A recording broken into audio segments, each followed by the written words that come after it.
ইরানের সঙ্গে যুদ্ধে অবশেষে পিছু হটতে যাচ্ছে নেতানিয়াহুর দেশ ইসরায়েল।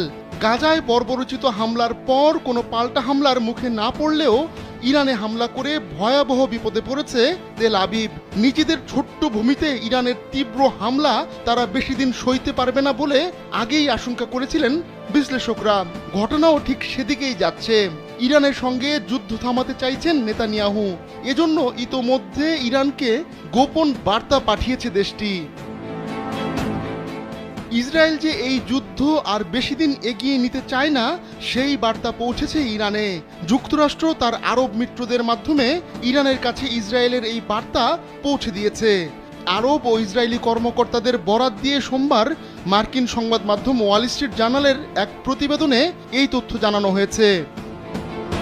এদিকে ইরানের পরমাণু কেন্দ্রে হামলার পর এবার মার্কিন প্রেসিডেন্ট ডোনাল্ড ট্রাম্পের দিকে আঙুল তুলে হুঁশিয়ারি দিয়েছেন তুরস্কের প্রেসিডেন্ট রিসেপ তাইপ এরদোয়ান। ইরানের সার্বভৌমত্বের উপর হামলা কখনোই সহ্য করা হবে না বলেও সাফ জানিয়ে দিয়েছেন এই তুর্কি সুলতান।